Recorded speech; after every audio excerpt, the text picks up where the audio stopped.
What's up, everyone? Welcome to this day in Philly sports history for September 14th, 2024. I'm your host, Jim Montgomery. Welcome to a Saturday edition of the podcast. And Feel Good Friday did not feel so good for the Phils. More on that in a minute. But some quick housekeeping notes. Yesterday, we talked about the Eagles-Washington game to open the season back in 1987. And I said it was a matchup between Doug Williams and Randall Cunningham. It was, however, Jay Schroeder did start that game for Washington and left with a shoulder injury. That season, Williams, I think, started 2 games total, but played a lot due to injury to Jay Schroeder. And ultimately, going into the playoffs, Joe Gibbs decided to start Doug Williams, who became the first black quarterback to win the Super Bowl. But Doug Williams did not start that game against Randall Cunningham, which does explain why I probably had some trouble finding the historical starting for black quarterbacks with that. So I want to always keep the facts straight and accurate here. Also want to talk about yesterday's question of the day. We'll start off with that since the Phillies game was a complete and total bust. Almost 70% of you said I was wrong on this, that Ben Simmons is not the biggest Philly sports villain of all time. And in fact, many of you said he's not a Philly sports villain at all because he didn't do anything to the Sixers. Now, I'm going to respectfully disagree with all of those people. Lots of folks talked about the disappointment and everything like that, and I think that goes without saying.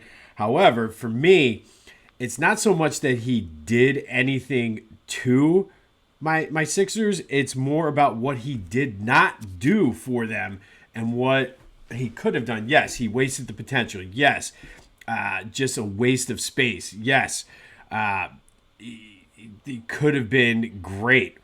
However, it's the fact that he did not live up to those expectations, and I think more so the way he didn't live up to those expectations that makes him such a villain for me. But thank you, as always, for participating in the question of the day.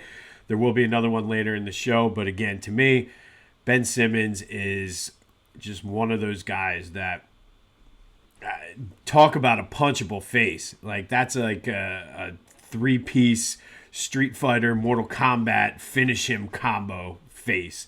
But anyway, be sure to follow me on social media, Jimbo_Mont, Twitter and TikTok. At Philly Jimbo on Instagram. Subscribe to the YouTube channel, Jimbo_Mont. Continue to spread the word. Let's grow this thing. Got some good things on the horizon. If you haven't done so already, check out this year's induction class for the Philadelphia Sports Hall of Fame. The link is in the description. Starting to gear up for that induction ceremony in November. Also, have been working on a project. Can't really talk about it yet, but stay tuned. It's going to be pretty cool. A little bit of an interactive thing with the Philadelphia Sports Hall of Fame. So have a meeting about some things next week. So hopefully I can announce some more things after that. Be sure to check out Philly Goat. They have a new shirt that I purchased immediately yesterday because of how great it was. It is election season. We've already talked about the McCarthy Crux shirt and signs you can get for your yard. They have the one now with Republican, Democrat, the donkey, and the elephant. And then there's a picture of Fanatic with a check. So we're all going to be Schwarbercrats this election season. So go to Philly Goat, get that shirt. Use the promo code Jim Montgomery for 10% off. Get a Crux McCarthy sign for your yard and get into the season. I have my presidents are temporary, Wu-Tang is forever in my shirt, and I keep getting all kinds of compliments. People are loving it, and I'm setting the tone early for the election season. Basically, I don't care who you're voting for. So Wu-Tang is forever, presidents are temporary. But go to phillygoat.com, get the Schwarbercrat shirt, and show your support for the Phillies this playoff Red October election season. And then go to check out my boys over at the Clashing Conferences. New football, new baseball episodes dropped. Always a good time watching them. Enjoy hanging out with them. So they're doing great things over there. Go check them out. The Clashing Conferences podcast, wherever you get your podcasts, as well as on YouTube. All right, so now the Phillies. I don't think there is anybody in the Phillies rotation right now that is as inconsistent as Aaron Nola, and I don't think there's been anybody over the course of a career that has been more inconsistent than Aaron Nola. When he is good, when he's playoff Nola, he's outstanding. When he's not, he's Taijuan Walker. And Nola's going to Nola, give up home runs, but man, they were cruising to the fifth inning, and it just kind of all fell apart. And it does. It happens. I'm holding off the PTSD and all of the old Philly mindset thoughts that are rushing into my brain. Immediately, I'm like, it's over. They're done. They're going to blow it just like 64. The Mets are going to do to us what we did to them in 07 and 08. I'm trying to hold them off, and I'm giving you a glimpse into what's going on in my mind. I'm trying to block that out, but sometimes that old mindset comes creeping back in. Hopefully they can build off of what they did in the ninth inning yesterday. But, man, again, it's one of those things that happens. Both teams have been coming in hot, and it's just a couple bad pitches here and there, and Nola gives up the little league inning, and that seems to be his MO recently, like that one bad inning, and he was pitching well up until that point. But Kobe Allard on the mound tonight. I'm not even sure what time that game is. I got so many things with my kids' sports today that I haven't even paid attention to the game time, but I know it's Kobe Allard. That could be a Fox game, one way or the other, a national game. But big game. Hopefully they can even up this series, and the lead is 7 over the Mets still. They got a 3-game lead over the Brewers and a game lead over the Dodgers. But I'm trying not to be that down about it, but this is what I worry about with getting a bye, is that they come out the first game and get rocked like this, and then all of a sudden you're pressing, and we saw what they did all summer when they were pressing, but it's one game. Today's a new day. They still have 6 more left with the Mets before it's all said and done. So I think we'll be okay. But just not a way you wanted to open that series. Magic number for the division still at 9. For a playoff spot, it's still at 7. But some good news on the horizon. Alec Boehm and Edmundo Sosa both will be playing in the Lehigh Valley this weekend, LV, for rehab assignments. Boehm's going to play the field and then DH tomorrow. I think Sosa's going to DH today and then play in the field tomorrow. It's possible that both of them are back for the Milwaukee series, which will be huge.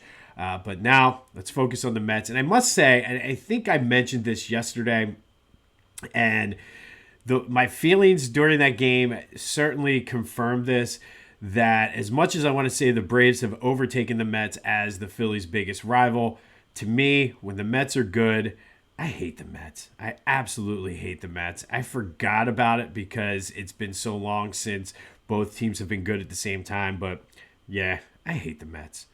Absolutely hate them. But hopefully Kobe Allard can get us back on track and the Bats pick up that momentum they had in the 9th inning. All right, some Eagles news. Not a lot going on. They practiced yesterday. AJ did appear on the injury report with a hamstring. He did practice just in a limited fashion. For the most part, though, everybody else was healthy. They announced the uniform combos which I kind of like that this is like an announcement that they've been putting out on their social media, and it's kind of like a big deal what uniform combos they're going to wear. But these are my non-alternate jerseys, like Kelly Green, non-all black. This is my favorite jersey combo. The green jerseys with the white pants and the green helmets. Typical, just crisp, clean looking. I love the way it looks on the field, especially like on a Sunday 1 o'clock game when the sun is out. It's chilly in the air, but that's what they're wearing. Kirk Cousins is still dealing with his Achilles. I saw some people breaking down film, the All-22, and it does look like he is favoring that. So hopefully the Eagles are able to take advantage of that because, I mean, he's still hobbled somewhat with that injury, and we'll get more into that on Monday night. But they have to take advantage of that because he's not mobile. He's not the most mobile guy anyway, But with it being limited like that with an Achilles, they have to take advantage of that. So hopefully what Bryce Huff had said about the field and what he saw in the film is true, and they're able to take advantage of that. That does lead us to today's question of the day. The NFL announced I forget how many there were, but I don't think they were finalists, but the next round of cuts were made for the Hall of Fame, the senior division, and 4 Eagle legends are on there: Ron Jaworski, Seth Joyner, Mike Quick, and Bill Bergey. You certainly could make the case for all 4 of them, but my question to you is, of those 4, which is most deserving to get into the Hall of Fame? Ron Jaworski, Seth Joyner, Mike Quick, or Bill Bergey? You could call me on the Back to the Future voice and text line 267-495-8531, or hit me up on my social media. But let me know which of those 4 are most deserving to get into the Hall of Fame via the senior vote. Ron Jaworski, Seth Joyner, Mike Quick, Bill Bergey. I think of the 4, Jaworski is the one with the worst case. I definitely think you can make a good case for Mike Quick and Bill Bergey.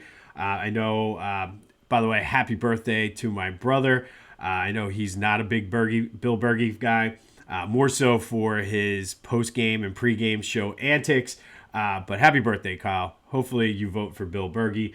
But you can make the case for Mike Quick and Bill Bergey. For me, though, I don't know. I think Seth Joyner has always been one of the most underrated players in not only Eagles history, but all of the NFL history. And I think it's just because he played with Reggie White, Clyde Simmons, Jerome Brown, Eric Allen. He just had that, like, those guys were legends too. But he was to me, the unsung hero of that team. I have his autograph over here to my right. But that is my vote. But let me know, who do you think? Which of those 4 is most deserving to be in the Hall of Fame? Ron Jaworski, Seth Joyner, Mike Quick, or Bill Bergey? I think of all the Eagles players, the one that is most deserving is Eric Allen. It's a travesty he's not in. But I do feel that it's a travesty that Seth Joyner is not getting the love and credit he deserves. But let me know what you think. 267-495-8531. That's the Back to the Future voice and text line. Which one of those guys is most deserving of being in the Hall of Fame? And if it's none of them, let me know that. I certainly think Seth Joyner should be in. Bill Bergey, again, you can make a strong case for him. Same with Mike Quick. I think Jaworski is not even Hall of very good. He's just a good player. I don't necessarily think he has the credentials. Now, contributor-wise, for his film breakdown and the stuff he's done for ESPN over the years and NFL Films, certainly you can make the case there. But on the field, I just don't think he has it. We have Michkov news, and he made his Flyers debut in the Rookies series against the Rangers last night up at the PPL Center. And the Flyers did lose that game in overtime via the shootout. But Michkov scored a power play goal, which the power play was certainly one of those things that hurt the Flyers last year. Good debut for Michkov. He was fired up. This team is going to be fun. He's going to be. I have a feeling he's going to fit in very, very well with the Flyers. Flyers fans and Philly sports fans are going to love him.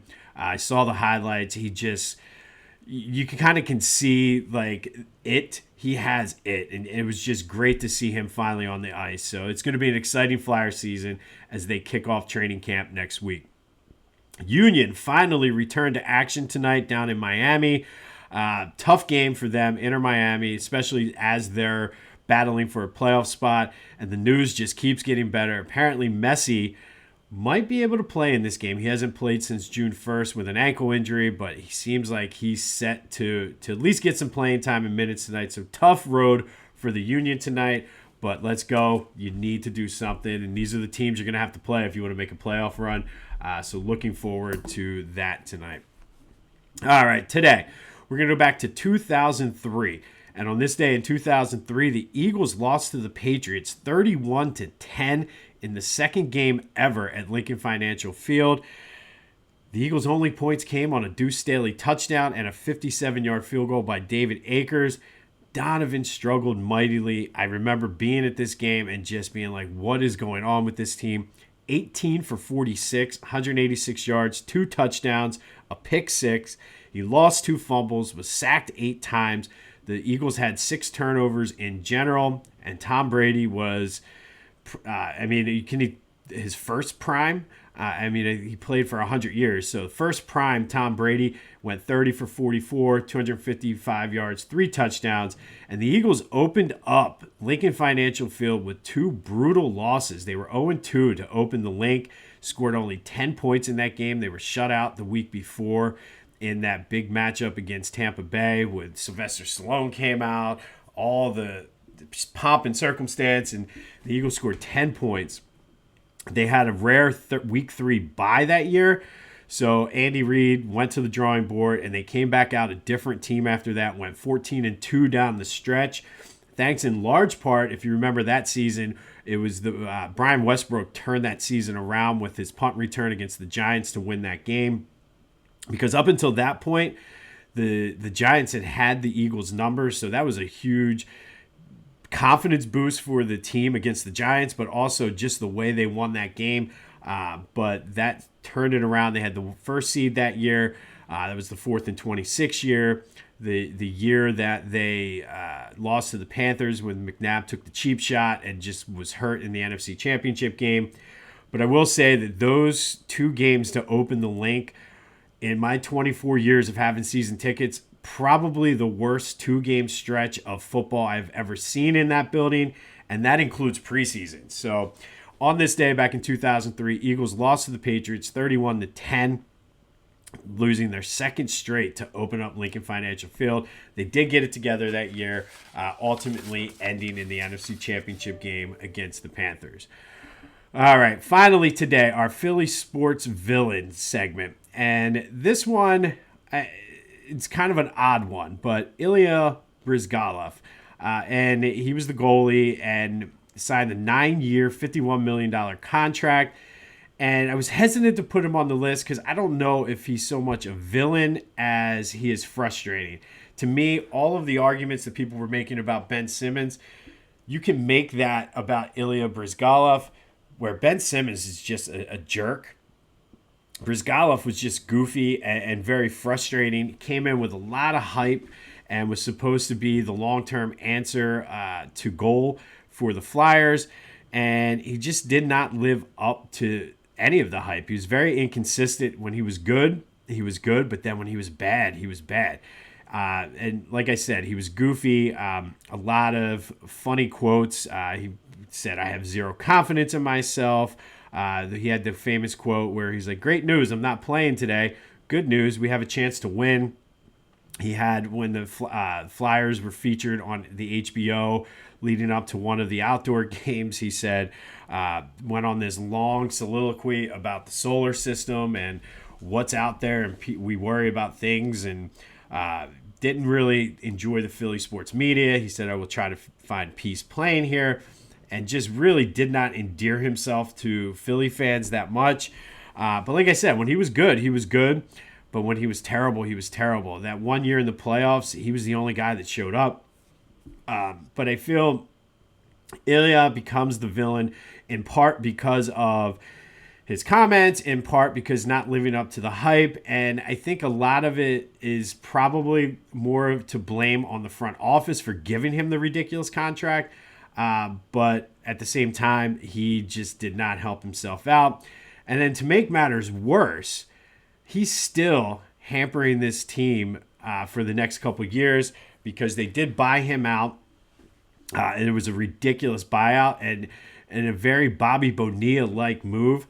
The Flyers have been paying him $1.6 million a year, and they will continue to do so until 2027. But I think Ilya Bryzgalov becomes the villain more so for not living up to expectations and just being aloof with the media and in the locker room. So you can give me your thoughts on that. I was hesitant to put him on, but I think because of the contract, because of how it ended, and the fact that they're still paying him, Ilya Bryzgalov is today's Philly sports villain. On this day in 2003, Eagles lost to the Patriots 31-10, going 0-2 to start the season at Lincoln Financial Field, scoring 10 points in 2 games They did turn it around and make a run to the NFC Championship. Union tonight, tough one against Miami and Messi. Michkov hopefully will be playing again tonight. I think they play the second game in that whatever rookie series against the Rangers tonight. We'll have more on the Eagles tomorrow. Big slate of college football games today. I will be enjoying them from the comforts of multiple fields around Upper Dublin today. Phil's Mets, let's hope they can get back on track. And like I said, I hate the Mets. Let me know the answer to your question of the day. Which of the 4 Eagles that are eligible for the senior vote for the Hall of Fame are most deserving? Ron Jaworski, Seth Joyner, Mike Quick, or Bill Bergey? 267-495-8531. That'll get you in. Be sure to subscribe to the YouTube channel. Spread the word. Let's keep this thing growing. Go check out some things for the Philadelphia Sports Hall of Fame as we gear up for the induction ceremony. This has been This Day in Philly Sports History for September 14th, 2024. My name is Jim Montgomery. Go have yourselves a Saturday, everyone. And until next time, I'll see you when I see you.